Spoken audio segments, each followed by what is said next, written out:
गेल्या 3 महिन्यांपासून मस्साजोगचे ग्रामस्थ संतोष देशमुख यांना न्याय मिळावा याकरता लढतायत। त्यांच्याशी बातचीत केलेली आमचे प्रतिनिधी गोविंद शेळके यांनी।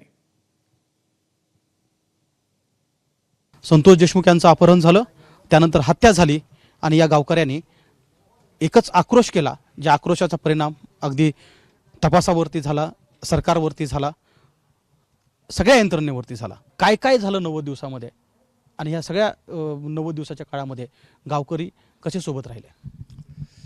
संतोष देशमुख हत्येच्या प्रकरणात 9 डिसेंबरला संतोष देशमुखची हत्या झाली। दुर्दैवाची बाब म्हणजे अशी झालेली की प्रत्येक वेळेस आम्हाला ग्रामस्थांना आंदोलनच करावं लागलं आणि आंदोलन केल्याशिवाय कोणतीही गोष्ट साध्य झालेली नाही। ह्या प्रकरणात सगळ्यात दोषी म्हणलं तर पोलीस प्रशासन आहे। पोलीस प्रशासनानं जर वेळची वेळी जर समजा याच्यात हस्तक्षेप करून जर ह्या गोष्टी जर आरोपींना अटक केली असती, त्यांच्यावर गुन्हे दाखल केले असते, तर आरोपींचे याच्या पुढचं पाऊल उचलण्याची धाडस झालं नसतं। चर्चा कशा स्वरूपाची असते आणि येणारे लोक कसे असतात, कुठून येतात? हे आपलं सर्वसामान्य कुटुंबातले तर आणि सगळं प्रत्येक क्षेत्रातले लोक आलेले आहेत। वारकरी संप्रदाय आलेला आहे, शेतकरी कुटुंबातले आहेत आणि सर्वसामान्य सर्व समाजातले आणि प्रत्येक जिल्ह्यातून नाही म्हणत मी, प्रत्येक तालुक्यातून नाही, प्रत्येक गावागावातून लोक आज इथे येत आहेत। असं म्हणायचं का की 90 दिवसामध्ये याही लोकांचं आयुष्य बदललंय? म्हणजे खरं तर सगळ्यांना दुःख झालं। लहान म्हणजे आता जे लहान मुलांपासून सगळ्यांना माहिती आहे, आता फोटो ते बघितले समजा, सगळ्यांना दुःख हळूहळू वाटते।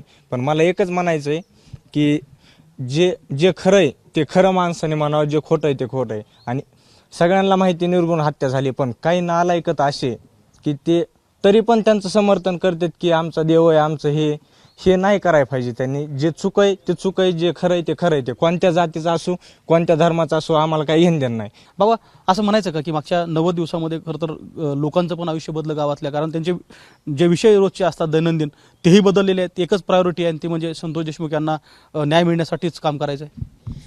अद्याप काही जे अमानुष हत्या झाली त्यामुळे जे काही जिव्हाळा निर्माण दुःख झालं गावाला, ते अजून गावही विसरलेलं नाही। एवढंच नाही तर महाराष्ट्रातली माणसं सुद्धा विसरलेलं नाही। काय चर्चा होत असते मला सांगा, ज्यावेळी तुम्ही इथं मंडपामध्ये येता, रात्री येता, दुपारी येता, सकाळी येता, काय चर्चा होती आल्यावर?